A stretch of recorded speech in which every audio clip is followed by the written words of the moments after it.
नमस्कार, जय जोहार। क्या आप भी गवर्नमेंट एग्जाम्स की तैयारी करना चाहते हैं? क्या आप भी मेमोरी टेक्निक्स और ट्रिक्स के जरिए बहुत ही कम समय में स्मार्ट स्टडी करना चाहते हैं? क्या आप चाहते हैं कि सीजी व्यापम टॉपर आपको पढ़ाए? तो डाउनलोड करिए योगेंद्र साहू क्लासेस ऐप। यहाँ 10 से अधिक गवर्नमेंट एग्जाम्स क्रैक करने वाले और सीजी व्यापम टॉप करने वाले योगेंद्र सर सीजीपीएससी और सीजी व्यापम के अंतर्गत होने वाले सभी एग्जाम्स की तैयारी कराएं। तो डाउनलोड करिए Yogendra Sahu classes app to be the best, learn from the best.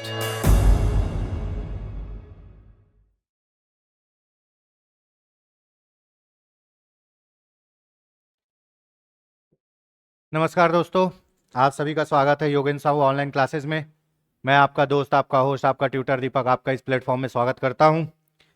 हमारे इस पंचायती राज व्यवस्था की क्लास में जो बेसिकली बेस्ड है एडीओ एग्जाम के लिए, जो एडीओ एग्जाम के लिए आपका जो कोर सब्जेक्ट है पंचायती राज व्यवस्था, उसकी ये क्लास है। हमारे 1-2 क्लास हो चुके हैं जिसमें हम ओरिएंटेशन क्लास या इंट्रोडक्टरी क्लास बोल सकते हैं, ठीक है। इससे पहले वाले क्लास में अपन 73वां संविधान संशोधन के बारे में बात किए हैं। ये जो क्लास होने वाली है दोस्तों, ये काफ़ी अच्छी रहेगी आपके सभी एग्जाम के लिए। ये बेस्ड जरूर है एडीओ के एग्जाम के लिए, लेकिन आपको पता है कि हर एग्जाम में पंचायती राज के क्वेश्चन आते हैं संविधान के तहत, तो ये उस एग्जाम के लिए भी जरूरी है जिसमें पॉलिटी का कुछ पार्ट आता है। इस क्लास में हम डिस्कशन के द्वारा पढ़ेंगे, काफ़ी विस्तृत चर्चाएं करेंगे, चीज़ों को जानने की तो कोशिश करेंगे, तथ्यों पर बात करेंगे, जिससे क्या हो कि आपको याद करने से बजाय आप समझ जाओ। देखिए, समझा हुआ जिंदगी भर रहता है, याद किया हुआ आदमी भूल जाता है। अगर आप किसी चीज़ को एक बार समझ लोगे ना, तो वो आपके जिंदगी भर, जीवन पर्यंत तक आपके दिमाग में रहेगी, ठीक है। लास्ट क्लास में मैंने बताया कि आप अब चीज़ों को अपने दिमाग में स्टोर करने के लिए, बैठाने के लिए कुछ कीवर्ड बना के रखो, ताकि आपको वो चीज़ें उस कीवर्ड के थ्रू रिकॉल हो जाए। जैसे मैंने बताया था कि हाँ भाई, ये 73वां संविधान संशोधन जो हुआ, ठीक है, तो चलो इसका डेट शुरू से, अब सब एक डेट अगर अपन याद कर लेते हैं तो उससे रिलेट करके पूरी डेट याद हो जाएगी, ठीक है। तो हमको पता है ये लोकसभा में पारित हुआ 22 दिसंबर को। 22 दिसंबर मतलब उत्तरी गोलार्ध का सबसे छोटा दिन। उस दिन अपने भारत में सबसे बड़ी रात होती है और सबसे छोटा दिन होता है। आपको ये पता है, भूगोल में पढ़े हैं। जस्ट एक दिन कूदेंगे, कहां चले जाएंगे? राज्यसभा में पास कर लेंगे, ठीक है। उसके बाद सीधा 20 दिसंबर को किसका 20 अप्रैल को किसका साइन हो जाएगा? 20 अप्रैल को राष्ट्रपति का साइन हो जाएगा, ठीक है।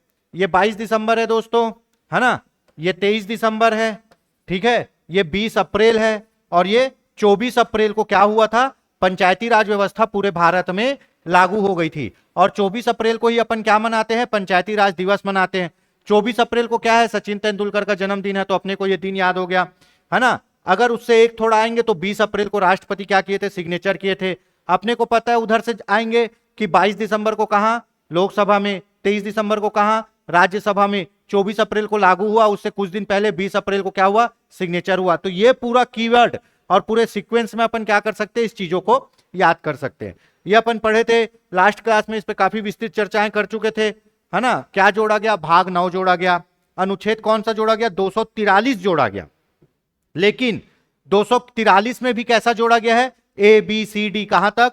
ओ तक। कितने उपअनुच्छेद? 15। अपने संविधान में 12 अनुसूची है। कौन से नंबर की अनुसूची जोड़ी गई?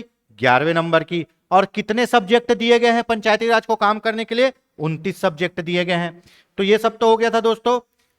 जहां पे लागू नहीं है, पूरे भारत में लागू है। पहले इसमें जम्मू कश्मीर भी था, पर जम्मू कश्मीर के विशेष राज्य का दर्जा हट जाने से अब वहां लागू नहीं है। कहां कहां लागू नहीं है? तो भैया, एक तो दिल्ली में लागू नहीं है, क्योंकि वो एनसीआर है, केंद्र शासित प्रदेश है, राजधानी है, तो वहां वो लागू नहीं है, ठीक है। और कहां लागू नहीं है? ठीक है, आपका कहां लागू नहीं है? त्रिमी, ठीक है, त्रिमी, असम, मेघालय, त्रिपुरा और मिजोरम। ये राज्यों के बारे में, जनजातीय राज्यों के बारे में कौन सी अनुसूची में उल्लेख है? 6वीं अनुसूची में उल्लेख है। जो 12 अनुसूची हम लोग पढ़े हैं, उसमें 6वीं अनुसूची में क्या है? जनजातीय राज्य। कौन से जनजातीय राज्य? असम, मेघालय, त्रिपुरा और मिजोरम। तो यहां भी लागू नहीं है। कुल मिलाकर 5 स्थानों पर लागू नहीं है। त्रिमी, है ना, असम, मेघालय, त्रिपुरा, मिजोरम और दिल्ली में। ठीक है, ये भी हम लास्ट क्लास में पढ़ लिए थे। देखिए दोस्तों, मैंने पहले भी कहा कि ये आपके सभी एग्जाम में ये जो पढ़ाई है ये काम आएगी। पढ़ा हुआ कुछ भी बेकार नहीं जाता। पहले मैं भी इन सब चीजों पे यकीन नहीं मानता था, लेकिन अब लगता है कि वाकई पढ़ा हुआ कुछ भी बेकार नहीं जाता। अब मैं भूगोल का पढ़ा हूं, बड़ा दिन छोटा दिन, सचिन तेंदुलकर का जन्मदिन पढ़ा हूं, आज यहां याद करने के काम आ गया ना। देखिए, आपके पास कोई भी हथियार नहीं है, पर अगर आपको पता है कि युद्ध लड़ना कैसे है तो आप जीत जाओगे। लेकिन आपके पास दुनिया भर का हथियार है और आपको पता ही नहीं कि कोई भी हथियार चलता कैसे है, तो आप कभी नहीं जीत सकते। आपके पास जो संसाधन है उसका अगर आपने सर्वोत्तम उपयोग कर लिया दोस्तों, तो आपको जिंदगी में कोई नहीं हरा सकता। क्योंकि अभाव का रोना रोने से कुछ नहीं होगा, जो है उसी में बेस्ट करना है। ठीक है, जो है उसी में बेस्ट करना है। लोग बोलते हैं समय नहीं है, पढ़ने का समय नहीं है। भाई, जितने देर तू ये बोल रहे हैं ना कि समय नहीं है, उसी 10 मिनट में पढ़ना चालू कर, समय निकलना चालू हो जाएगा। ठीक है, शिकवे शिकायत करने के लिए पूरे जिंदगी और उम्र पड़ी है, अभी काम है पढ़ने का। अभी धीरे से देखिए, प्रवेश परीक्षाओं के बाद क्या होगा, प्रवेश परीक्षाओं के बाद एग्जाम होने चालू हो जाएंगे, है ना। अब कोई बोल रहा है यार एग्जाम में 15 ही दिन तो बचे हैं, समय नहीं है, क्या पढ़ूं। भैया, कितना समय चाहिए था आपको? 1 महीना ना। अगर आप 1 महीना पढ़ते तो एक दिन में 5 घंटा पढ़ते। 15 दिन पढ़ना है तो एक दिन में 10 घंटा पढ़िए, हो गया 1 महीने की पढ़ाई। ठीक है, मानता हूं आपको लग रहा होगा सर ऐसी आसानी से बोल देंगे। अरे भाई, बोलने के लिए भी विल पावर चाहिए। 5 घंटा नहीं 2 घंटा पढ़ोगे, और जब तक बोलोगे नहीं तो 2 घंटा भी नहीं पढ़ोगे। सबसे पहले नियत बनाओ पढ़ने की, करने की नियत बनाओ। जब नियत बनाओगे ना तो शरीर ऑटोमेटिक काम करता है। ठीक है, तो एकदम भिड़े रहिए, मत देखिए दिन दुनिया से अभी ध्यान हटा लीजिए। अपने आप को जितना संकुचित करना है कर लीजिए, यही आपके नाम को फैलाने में ना आगे काम आएगा। ठीक है, तो आप जो भी पढ़ते हो वो काम आता है, बस आपको यूज करने आना चाहिए दोस्तों। ये हो गया। आगे देखते हैं, क्लास आज की चालू करते हैं। काफी अच्छी क्लास होने वाली है। भाग 9 जोड़ा गया है। 73वें संविधान के द्वारा संविधान में कौन सा भाग जोड़ा गया मित्रों? 9वां भाग जोड़ा गया। कौन सा अनुच्छेद जोड़ा गया? 243। 243 में कहां तक जोड़ा गया? ओ तक जोड़ा गया। कौन सी अनुसूची जोड़ी गई? 11। कितने विषय दिए गए? 29। हो गया रिकॉल। चलो बात करते आगे। भाग 9, 73वें संविधान के तहत भाग 9 में पंचायती राज व्यवस्था को जोड़ा गया, यह भी बात की है। इसके अंतर्गत अनुच्छेद 243 जोड़ा गया, यह भी अभी बात किए गए। 43 में कहां तक जोड़ा गया है? ओ तक जोड़ा गया है। ठीक है, चलिए तो कौन कौन से में क्या क्या है? अनुच्छेद 243(1) किसके बारे में? ग्राम सभा के बारे में बात किया गया है। यह दोस्तों अपने को पूरा याद करना है और यकीन मानिए आपको याद हो भी जाएगा। ठीक है, ग्राम सभा, ग्राम सभा मोस्ट से भी मोस्ट इंपॉर्टेंट। ग्राम सभा पंचायती राज का क्या? बुनियादी इकाई, पंचायती राज का बेस, पंचायती राज का जमीन। अभी ग्राम सभा जब हम पढ़ेंगे ना तो आप ग्राम सभा का पावर देखना। जो बोलते हैं ना स्वशासन, खुद का शासन, ग्राम सभा वाले खुद का शासन करते दिखाएंगे आपको। तो अभी इसको देखते हैं। अनुच्छेद 243, 243 क में किसके बारे में बात कही गई है? ग्राम सभा। 243 बी में है ना, ख में किसके? पंचायतों का गठन। ठीक है, अब 243 सी में संरचना। ठीक है, डी में आरक्षण। चलिए 4 पहले याद कर लेते हैं। सबसे पहले 243 ए में क्या? पंचायतों में ग्राम सभा होती है, तो ए से ग्राम सभा। अब किसके बारे में? पंचायती राज पढ़ रहे हैं ना, पंचायतों का गठन कर लीजिए। बी में क्या है? गठन, बिल्डअप, बिल्डअप गठन। सी में क्या है? कंस्ट्रक्शन, संरचना। डी में क्या है? आरक्षण। डी में क्या है? आरक्षण। खूब पूछता है पंचायती राज व्यवस्था कौन से में है? डी में। ई में क्या है? ई में है कार्यकाल। ठीक है, ई में क्या है? कार्यकाल। अब आरक्षण के बाद क्या होगा? कार्यकाल। और उसके बाद एफ में क्या है? एफ में क्या है? फेलियर, सदस्यों के लिए निरर्हताएं, कौन आदमी नहीं बन सकता। जी में क्या है? जी में है आपका पावर। ठीक है, जी में क्या है आपका? पावर, पंचायतों की शक्तियां, प्राधिकार, है ना, और उत्तरदायित्व। तो कितने? 29 विषयों पर। एच में क्या है? एच में है क्या? कर अधारोपित करने की शक्ति। कौन कौन सा कर लगाएंगे? ठीक है, आई में क्या है, आई में इनकम, राज्य वित्त आयोग का गठन, ठीक। उसके बाद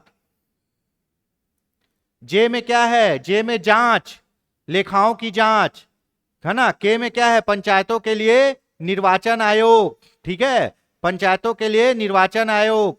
एल में क्या है, पंचायती राज का संघ राज्य क्षेत्र में लागू होना। एम में क्या है, मना होना, कतिपय क्षेत्रों में लागू ना होना। एन में क्या है, एन में है विद्यमान विधियों का बना रहना, ठीक है। और ओ में क्या है, निर्वाचन संबंधी मामलों को न्यायालय में हस्तक्षेप का वर्जन। ये तो मैं एक बार पढ़ लिया। चलिए अब वापस आते हैं। अपने को पता है दोस्तों कहां से चालू हो रहा है, ए से चालू हो रहा है। ए में सबसे पहले क्या, बुनियादी इकाई। बुनियादी इकाई क्या मेरे दोस्तों, ग्राम सभा। अब बात किसकी हो रही है, पंचायती राज की। तो अब क्या करोगे आप, पंचायती राज को बनाओगे। तो बी में क्या है, बिल्डअप, गठन, बनाना, बिल्डअप, ठीक है। सी में क्या है, सी में कंस्ट्रक्शन, संरचना। डी में क्या है, डी में है आरक्षण। बनने के बाद किसको क्या आरक्षण मिलेगा। डी के बाद क्या है, ई।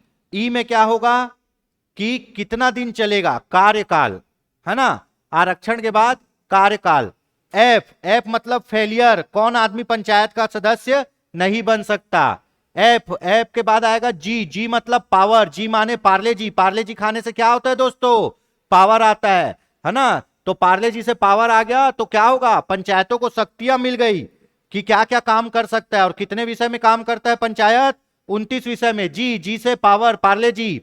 एच, है ना, एच मतलब पंचायतों द्वारा कर आधारोपित करने की शक्ति और पंचायतों की निधियां। एच मतलब आपका कर आधारोपित, है ना, टैक्स, टैक्स लगाने की पावर आपके किसमें है, एच में। उसके बाद आई, आई से इनकम मतलब राज्य वित्त आयोग, वित्त मतलब पैसा, पैसा मतलब इनकम, ठीक है, वित्त आयोग, आई। उसके बाद जे, जे से जांच, जे से जांच, जांच मतलब जो पंचायतों के डॉक्यूमेंट होगा उसका ऑडिटिंग होगा, है ना। के से क्या होगा, निर्वाचन, के से क्या होगा, निर्वाचन, ठीक है, निर्वाचन। नॉकआउट, चुनना, चुनना, नॉकआउट, ठीक है।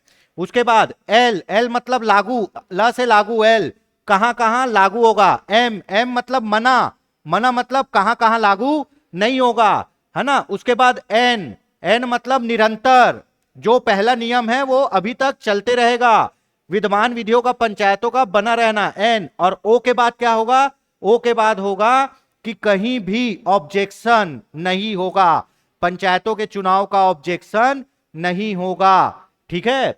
तो भैया कोड वर्ड थोड़ा बना, अभी और अच्छे से बनेगा। एक बार और चलते हैं दोस्तों, है ना। आपको पता है कि पंचायत की बुनियादी इकाई ग्राम सभा है, ग्राम पंचायत नहीं। ग्राम पंचायत अलग होती है, ग्राम सभा अलग होती है। यहां ग्राम सभा की बात हो रही है। तो ए में क्या रखोगे दोस्तों, बुनियादी इकाई, ए से चालू होगा। ग्राम पंचायत कहां से चालू होता है, ग्राम सभा से, तो ए में ग्राम सभा। बी से बिल्डअप, पंचायतों का बिल्डअप, गठन, गठन, है ना। सी से क्या होगा, कंस्ट्रक्शन, संरचना, कौन कौन रहेगा पंचायत में। डी में हो गया आरक्षण, डी में हो गया आरक्षण। ई में हो गया क्या, कार्यकाल, कितना दिन चलेगा, है ना।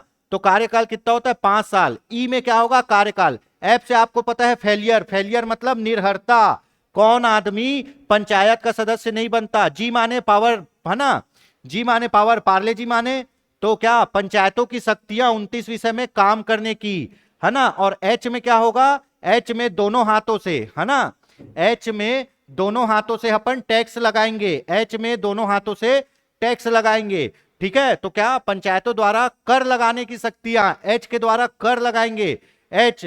उसके बाद क्या आएगा, आई, आई मतलब इनकम, इनकम मतलब राज्य वित्त आयोग, हमको पैसा देगा राज्य वित्त आयोग।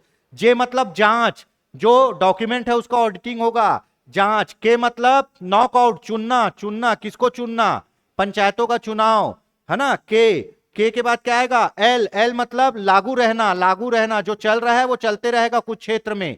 एम मतलब मना होना, कुछ क्षेत्रों में पंचायत का ये नियम लागू नहीं होगा, मना हो जाएगा, एम। उसके बाद एन, एन मतलब क्या होगा, निरंतर, सॉरी एन, एन मतलब क्या होगा, निरंतर, एन मतलब निरंतर की विद्यमान विधियों और पंचायतों का बना रहना, और ओ मतलब ऑब्जेक्शन, पंचायत के चुनाव में अगर किसी को प्रॉब्लम है तो ऑब्जेक्शन के लिए क्या चीजें हो सकती है। ठीक है, तो ये हो गया दोस्तों, आई होप सो याद हो गया होगा। चलो एक बार देखते हैं, मैं भी ट्राई कर लेता हूं आपके साथ, है ना। ए मतलब बुनियादी इकाई, क्या होगा दोस्तों, ग्राम सभा। ठीक है, बी मतलब बिल्डअप, गठन, ग्राम पंचायत का गठन, ग्राम पंचायत का गठन। सी ग्राम पंचायत की संरचना, कंस्ट्रक्शन, संरचना। डी क्या, आरक्षण, क्या, आरक्षण। उसके बाद ई कितने दिन चलेगा, कार्यकाल, क्या, कार्यकाल। ठीक है, एफ मतलब क्या, निर्हरता, कौन आदमी पंचायत का सदस्य नहीं बन सकता, निर्हरता, है ना। एफ जी मतलब पारने जी, क्या होगा, शक्ति, काम करने की शक्ति। जी के बाद एच मतलब दोनों हाथों से क्या लगाएंगे, कर लगाएंगे, ऐसे एच ऐसे लिखते ना, कर लगाएंगे, कर लगाने की शक्ति। ठीक है, कर लगाने की शक्ति। ये देखो, कर लगाने की शक्ति, अभी तक तो बहुत अच्छा परफॉर्मेंस है। और यहां कौन सी शक्ति है, 29 विषय में काम करने की शक्ति। एच आई मतलब पैसा, पैसा, इनकम, इनकम मतलब राज्य वित्त आयोग, वित्त मतलब पैसा, राज्य वित्त आयोग। आई के बाद जे मतलब जांच, है ना, लेखाओं का संपरीक्षा, ऑडिटिंग, लेखाओं की जांच, लेखाओं की जांच, है ना, लेखाओं की जांच, है ना। आई, उसके बाद क्या होगा जी, आई जे हो गया। जे के बाद के मतलब राज्य निर्वाचन आयोग, चुनाव करेगा, नॉकआउट, चुनेगा, है ना, राज्य निर्वाचन आयोग जो चुनाव कराएगा। ठीक है, के एल मतलब लागू रहना, लागू रहना, क्या, केंद्र शासित प्रदेश में लागू रहना, यही तो था क्या, केंद्र शासित प्रदेश में लागू रहना। ठीक है, एम मना मतलब लागू नहीं रहना, कहां पे लागू नहीं होगा, लागू नहीं रहना। ठीक है, एम हो गया। उसके बाद एन मतलब निरंतर, विद्यमान विधि का लागू रहना, जो पुरानी विधियां हैं वो लागू रहेगी पंचायत आने के बाद भी। ठीक है, ये देखेंगे, विद्यमान विधि का लागू रहना। उसके बाद ओ मतलब ऑब्जेक्शन। ठीक है, क्या होगा, चुनाव को न्यायालय में प्रश्नगत नहीं किया जा सकता। ठीक है, चुनाव को न्यायालय में प्रश्नगत नहीं किया जा सकता। इस टाइप से आप 15 अनुच्छेद याद कर सकते हैं। चलिए एक बार देखते हैं, अब इसको मैं समझा देता हूं। ठीक है, ए में क्या लिखा गया है दोस्तों, ए में लिखा गया है ग्राम सभा। ग्राम सभा क्या होती है, गांव की सभा। गांव में जो भी लोग उस गांव के वोटिंग लिस्ट में जिनका भी नाम है ना, एक ओवरव्यू में पूरे अनुच्छेदों का बता देता हूं, ताकि अपने को एक याद करने के बाद अपने को एक उसका समझ भी हो जाए। ओवरव्यू आपका चालू हुआ कहां से, आपका चालू हुआ है 243 ए से। ए में क्या है जी, ग्राम सभा। ग्राम सभा क्या होती है, ग्राम सभा उस पंचायत क्षेत्र के अंदर जो गांव है, उस गांव के वोटिंग लिस्ट में जिसका भी नाम है, ठीक है, ग्राम सभा के गांव के वोटिंग लिस्ट में जिसका भी नाम है वो ग्राम सभा का सदस्य होगा। ठीक है, सभी वयस्क जिसका नाम वोटिंग लिस्ट में है, अगर कोई आदमी वयस्क है उसका नाम वोटिंग लिस्ट में नहीं है तो वो ग्राम सभा का सदस्य नहीं है। ग्राम सभा के सदस्य के लिए एक ही शर्त है, और वो है कि उस गांव के वोटिंग लिस्ट में आपका नाम रहेगा, तभी आप ग्राम सभा के सदस्य हो और बाय डिफॉल्ट सदस्य रहोगे। इसीलिए ग्राम सभा कभी भंग नहीं होती, यह स्थायी संस्था है, क्योंकि कोई ना कोई तो रहेगा ही ना गांव में, सबके सब तो नहीं मर जाएंगे, है ना, कुछ मरेंगे, कुछ का नाम जुड़ेगा, कुछ मरेंगे, कुछ का नाम जुड़ेगा। तो ग्राम सभा स्थायी संस्था है। ठीक है, और ग्राम सभा के सदस्य कौन होते हैं, जिनका नाम वोटिंग लिस्ट में हो उस गांव के, वो सभी ग्राम सभा के सदस्य होते हैं। ठीक है, तो ग्राम सभा हो गया। एक होता है ग्राम पंचायत। ग्राम पंचायत में कौन आएगा, सरपंच, उप सरपंच और पंच। जो चुने हुए लोग होते हैं ना वो ग्राम पंचायत में होते हैं, और पूरे गांव के लोग जो होते हैं वो ग्राम सभा में होते हैं। हो गया, तो पहला होगा ग्राम सभा। दूसरा होगा पंचायतों का गठन, है ना, कितने क्षेत्र को मिलकर ग्राम पंचायत बनाया जाएगा, कितने क्षेत्र को मिलके एक ग्राम पंचायत बनाया जाएगा। गठन करना, संरचना, संरचना में कौन होगा, ग्राम पंचायत में कौन कौन सदस्य होंगे, कौन होंगे आपके, संरचना में क्या होगा, कौन कौन उसके अंदर होंगे, सरपंच होगा, उप सरपंच होगा, पंच होगा। ठीक है, ये हो गई संरचना। सीटों का आरक्षण, कितनी सीटों का आरक्षण दिया जाएगा, है ना, अनुसूचित जाति जनजाति अन्य पिछड़ा वर्ग और महिलाओं को क्या आरक्षण दिया जाएगा। पंचायतों का कार्यकाल, कार्यकाल कितना होगा जी, 5 साल, कार्यकाल कितना होगा, 5 साल। और कार्यकाल चालू कब होता है, पहली बैठक से, जिस दिन शपथ लेते हैं पहली बैठक से कार्यकाल चालू होगा। ठीक है, कार्यकाल कितना, 5 साल। सदस्यों के लिए निर्हरताएं, इसमें यह बताया गया है कि कौन सा आदमी पंचायत का सदस्य नहीं बन सकता, कौन सा आदमी पंचायत का सदस्य नहीं बन सकता, वो सब बातें कही गई है। पंचायतों की शक्तियां, प्राधिकार एवं उत्तरदायित्व, जो 29 सब्जेक्ट में पंचायतों को कार्य करना है ना, उसके बारे में किसमें बताया गया है, शक्तियां में बताया गया है। शक्तियां मतलब जी, जी मतलब पार्ले जी, पार्ले जी खाने से शक्ति आती है। ठीक है, तो जो 29 सब्जेक्ट में काम करना है उसकी शक्तियां। ठीक है, जी के बाद एच, एच मतलब दोनों हाथ से कर लगाएंगे, दोनों हाथ से कर लगाएंगे। तो कर लगाने की शक्तियां, पंचायत क्या क्या कर ले सकती है, पंचायत क्या कर सकती है, भवन कर ले सकती है, बाजार कर ले सकती है, बहुत सारा कर है वो पंचायत लगा सकती है। अपन जितने समिति की बात कर रहे थे, लक्ष्मीमल सिंघवी समिति, थुंगन समिति, गाडगिल समिति, उन लोग क्या बोल रहे थे कि पंचायतों को कर लगाने की शक्ति दो ताकि पंचायत के पास पैसा आए, पंचायत के पास पैसा है और पंचायत अपना विकास खुद करे, इसीलिए कर लगाने की शक्ति दी गई है। ठीक है, अब आगे देखते हैं, है ना, कर भी लगा लिए दोनों हाथों से, जी एच, आई, आई मतलब इनकम, इनकम मतलब वित्त, वित्त मतलब पैसा। राज्य वित्त आयोग 243 आई में, ये बहुत पूछता है, राज्य वित्त आयोग पूरे संविधान में कहां पे लिखा गया है, 243 आई में लिखा गया है। ठीक है, तो भैया 243 आई राज्य वित्त आयोग, राज्य वित्त आयोग क्या करती है, केंद्र सरकार को अनुशंसा करेगी, राज्य सरकार को अनुशंसा करेगी कि भैया पंचायतों को कितना पैसा देना है। ठीक है, ये बताती है कि किस आदमी को कितना पैसा देना है, पैसों का बंटवारा करती है राज्य वित्त आयोग। आई, आई मतलब पैसा, जे मतलब जांच, जे मतलब जांच, जांच मतलब पंचायतों के लेखाओं का संपरीक्षा, पंचायतों के जो डॉक्यूमेंट है ना, पैसे से खर्चे वाले काम से संबंधित, उनका ऑडिटिंग होता है कि कहीं कोई घपला तो नहीं हुआ है, कोई भ्रष्टाचार तो नहीं हुआ है, तो वो जांच कौन से अनुच्छेद से होगा, जे के मतलब नॉकआउट, निर्वाचन, पंचायतों के लिए निर्वाचन एवं निर्वाचन आयोग, राज्य निर्वाचन आयोग, राज्य निर्वाचन आयोग पंचायतों का चुनाव करवाता है। तो पंचायतों के लिए जो चुनाव होगा ना, उसके बारे में बात कही गई है। पंचायतों के लिए चुनाव कैसे होगा, कौन कराएगा, क्या मत पत्र का रंग होगा, इस सब के संबंध में बात किसमें कही गई है दोस्तों, किसमें, के मतलब नॉकआउट, है ना, निर्वाचन। ठीक है, के से निर्वाचन, नॉकआउट, छोड़ दिए, चुन लिए, भगा दिए, सबको भगा दिए, नॉकआउट कर दिए, एक को चुन लिए। ठीक है, ये हो गया निर्वाचन। एल से, एल मतलब लागू, एल से लागू, लागू क्या, पंचायती राज का संघ राज्य क्षेत्र में लागू होना।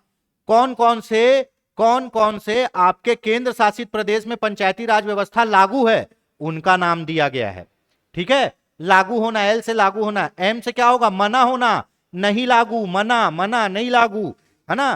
तो कौन कौन से क्षेत्र में लागू नहीं होगा, तो कहां कहां लागू नहीं होगा जी, दिल्ली में नहीं होगा, है ना, असम, मेघालय, मिजोरम और त्रिपुरा में नहीं होगा। ठीक है, अ में त्रिमी, है ना, असम, मेघालय, मिजोरम और त्रिपुरा में लागू नहीं होगा। एल से लागू होना, एम से मना, लागू नहीं होना। एन से क्या होगा, निरंतर, कंटिन्यूटी, एन से निरंतर, निरंतर मतलब विद्यमान विधियों और पंचायतों का बना रहना।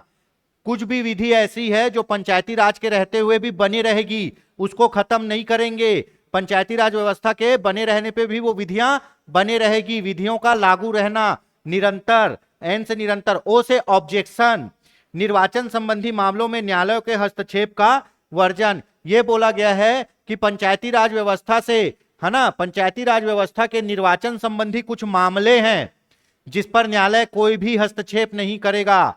पंचायती राज व्यवस्था के निर्वाचन संबंधी मामले हैं जिस पर न्यायालय कोई भी हस्तक्षेप नहीं करेगा, इंटरफेयर नहीं करेगा। तो दोस्तों ये पूरा चीज आपका क्या हो गया, 15 अनुच्छेद हो गया। देखिए ऐसे ही कीवर्ड बना बना के याद करेंगे ना तो कोई भी चीज कठिन नहीं है दोस्तों। बस क्या है, मैं हमेशा बोलता हूं नियत होनी चाहिए आपके करने की, है ना, नियत होनी चाहिए करने की।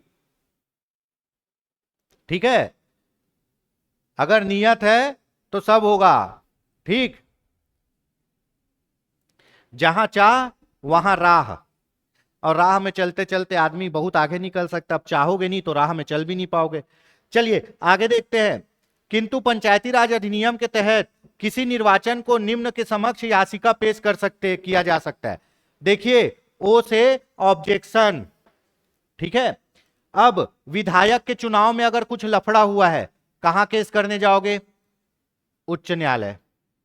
ठीक है, सांसद के चुनाव में कुछ लफड़ा हुआ है कहां केस करने जाओगे, उच्च न्यायालय। राष्ट्रपति के चुनाव में कुछ लफड़ा हुआ है कहां केस करने जाओगे, सर्वोच्च न्यायालय। उपराष्ट्रपति के चुनाव में कुछ लफड़ा हुआ है कहां केस करने जाओगे, सर्वोच्च न्यायालय। पंचायत के चुनाव में अगर कुछ लफड़ा हुआ है ना, पंचायत के चुनाव में अगर कुछ लफड़ा हुआ है तो आप कोई कोर्ट नहीं जाओगे, उसके लिए कोर्ट नहीं जाना है, अलग प्रावधान है उसके लिए। कुछ लफड़ा दिख रहा है तो ऐसा नहीं मुंह उठाए कोर्ट पहुंच गए, वो बोला है भैया कोर्ट नहीं जाना है। नहीं तो पंचायत के चुनाव में तो इतना सेंसिटिव होता है, गांव का छोटा चुनाव, लोग एकदम तन मन धन से लड़ते हैं, वो हर आदमी उठ के कोर्ट चले जाएगा। ठीक है, तो आपको ऐसे कोर्ट नहीं जाना है। पर आपको अगर डाउटफुल है चुनाव में कुछ लफड़ा है तो आप क्या कर सकते हो, आप कुछ आदमियों के पास जा सकते हो। कहां जाया जा सकता है, प्रश्नगत किया जा सकता है, मतलब उस पर ऑब्जेक्शन लगाया जा सकता है। कहां, अगर ग्राम पंचायत के चुनाव में लगता है कि आपके साथ धांधली हो गई है दोस्तों, तो अनुविभागीय अधिकारी राजस्व के पास जाओगे, अनुविभागीय अधिकारी राजस्व के पास जाओगे। ये मोस्टली तहसीलदार लोग होते हैं।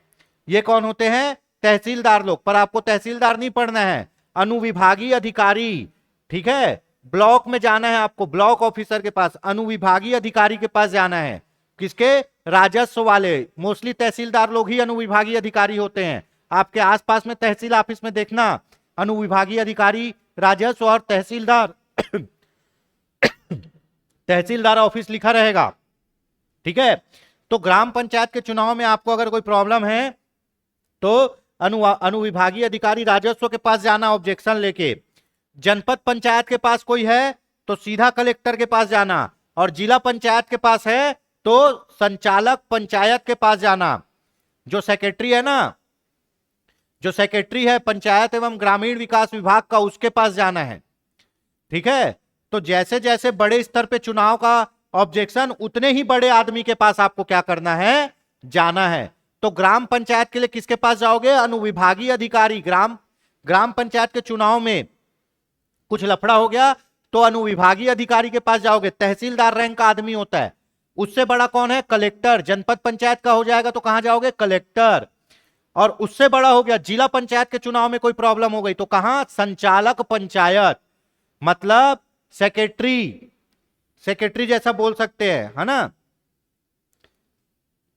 संचालक के पास जाना पड़ेगा, सेक्रेटरी नहीं बोलेंगे, संचालक के पास जाना पड़ेगा, जो उस विभाग को पूरा चला रहा है। ये कौन होते हैं, ये सेक्रेटरी लेवल के आदमी होते हैं, कलेक्टर से भी और बड़ा सचिव लेवल के आदमी होते हैं, आईएएस लोग ही रहते हैं, उनके पास ऑब्जेक्शन लेके जाना पड़ेगा। अनुविभागीय अधिकारी राजस्व, कलेक्टर और संचालक। तो दोस्तों ये पूरा हो गया आपका क्या, अनुच्छेद। अब बताइए ये कठिन लगा कहीं से, कीवर्ड बनाइए और याद करिए, अपने हिसाब से कीवर्ड बनाइए और याद करिए। कैसे याद नहीं होगा जी, बस मैं बोला ना, फ्लो में और एक मन से पढ़िए। इसी तरह का डीप डिस्कशन अपन करने वाले हैं पूरे क्लास में। ठीक है, तो ये क्लास यकीन मानिए आपके लिए बहुत अच्छी होने वाली है, सभी एग्जाम में काम आएगी, बेसिकली एडीओ के में। ठीक है, इतने ही डीप से पढ़ना है अपने को। ठीक है दोस्तों, तो एक चीज याद रखिए कि अच्छे मन से तैयारी करिए, बिल्कुल निगेटिविटी से दूर होकर तैयारी करिए, जिनको जो बोलना है बोलने दो, आप पढ़ रहे हो आपके काम आएगा। ठीक है, और बिल्कुल हतोत्साहित नहीं होना है, बहुत सही समय है, जब जागो तब सवेरा, जब दिया जले तब दिवाली। मेरे पास आज दिया है तो मैं आज दिवाली मनाऊंगा। दुनिया को नहीं देखना। मेरे पास अभी समय है तो मैं पढ़ूंगा, वैकेंसी तो आएगी ही। ठीक है, इसी दृढ़ इच्छा शक्ति और सकारात्मक विश्वास के साथ आगे बढ़िए। योगेंद्र साहू क्लासेस आपके साथ है, इसी तरह हमेशा आगे साथ रहेंगे। मैं हमेशा बोलता हूं, मैं आपको पढ़ाऊंगा नहीं, हम साथ मिलकर कुछ अच्छा करेंगे। ठीक है, तो आज के लिए इतना ही। जय हिंद, जय भारत, जय छत्तीसगढ़। मिलते हैं जल्दी।